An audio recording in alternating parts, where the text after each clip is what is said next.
how are they to be addressed?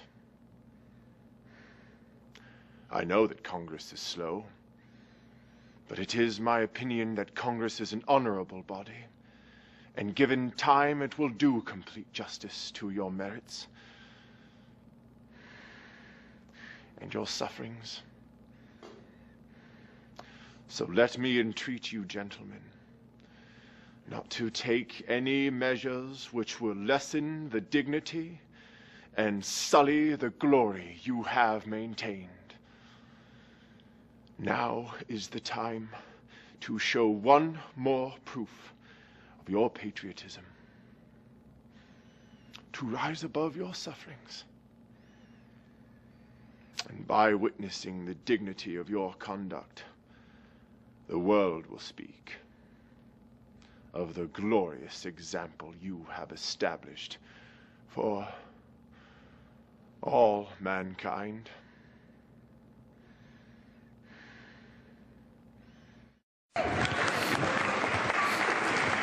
If the gentleman from Ohio would please raise his right hand. Do you solemnly swear or affirm that you will support and defend the Constitution of the United States against all enemies, foreign and domestic, that you will bear true faith and allegiance to the same, that you take this obligation freely without any mental reservation or purposes of evasion, and that you will well and faithfully discharge the duties of the office on which you are about to enter, so help you God? I do. Thank you very much. I pronounce you Speaker of the House. Thank you.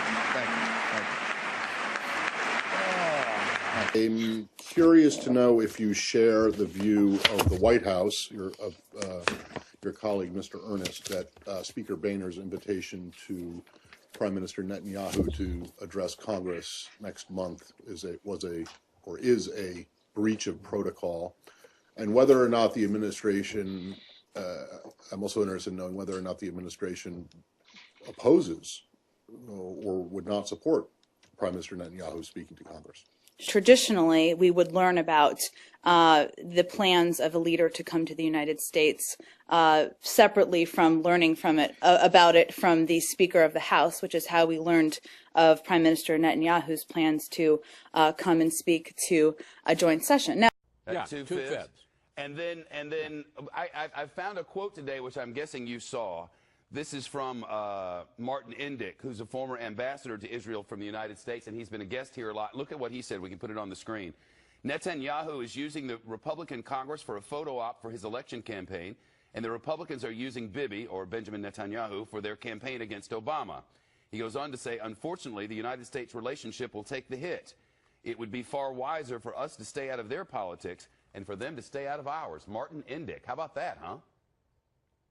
I think he's 100% right. To give you a sense, I happened to be at the White House on Wednesday when Boehner announced that he had invited and that Netanyahu had accepted this, and a top White House official was flabbergasted, said that we got no advance warning. We found out about it, them in the White House, when Boehner announced it to the press. And to make you get a sense of really how, forgive me, wicked this whole thing is, the Secretary of State, John Kerry, met with the Israeli ambassador to the United States for 2 hours on Tuesday, and Ron Dermer, the Israeli ambassador, according to the State Department, never mentioned the fact that Netanyahu was in negotiations and finally agreed to come to Washington, not to see the president, but to go to Capitol Hill, speak to a joint session of Congress, and criticize the president's policies.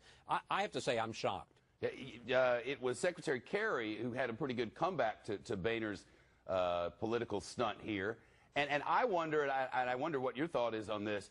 If in the end, Netanyahu won't back out of this, because members of his own Mossad have come out and said this is a horrible idea, and so have members of his own political party. Of course, his political opponents are screaming up and down. The newspapers over there are going wild over this. It just seems like they think we don't pay any attention, and we're just a bunch of complete morons, the United States citizens, like we wouldn't pick up on what's happening here. Well, here's the thing that's so interesting about it. You know, it's 2 weeks before the election, and, you know, supposedly, and I think Martin Indyk has it right, I mean, Bibi Netanyahu is an extremely savvy and successful politician. He wouldn't come here unless he thought it were to his political advantage. But one of the big issues in Israel is always the relationship between Israel and the United States. And, you know, even when they're fighting with each other, the Israelis want to know that the U.S. has their back.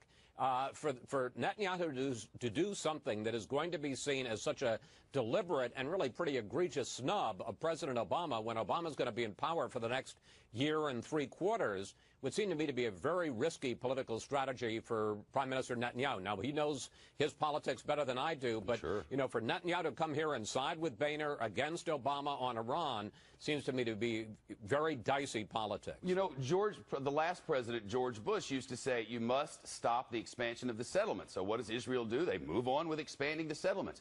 This president says, you got to stop expanding the settlements, and they just keep expanding the settlements. And then leaving some in the White House to whisper, this is because Netanyahu doesn't really want a two-state solution. If he did, he would be working toward one. It's all very confusing and highly complicated.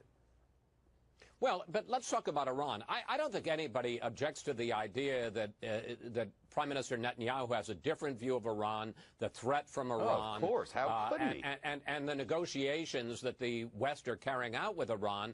I don't think anybody objects to that. No. And, you know, look, it's an existential threat. The Iranian leaders have talked about wiping Iran off the face of the 100%. earth. Whatever Netanyahu wants to think and say about that is fine. But for him to come here, to ignore the president, to not even let him know he was coming, and to sneak in to come talk before Congress with the president's opponents to criticize the president's policy, that's a different thing. I mean, that gets to sort of just a question of diplomacy and protocol. Gentlemen, please. Please. Well, it appears I have not just grown gray, but nearly blind in the service of my country. So let me entreat you, gentlemen, not to take any measures which will lessen the dignity and sully the glory you have maintained.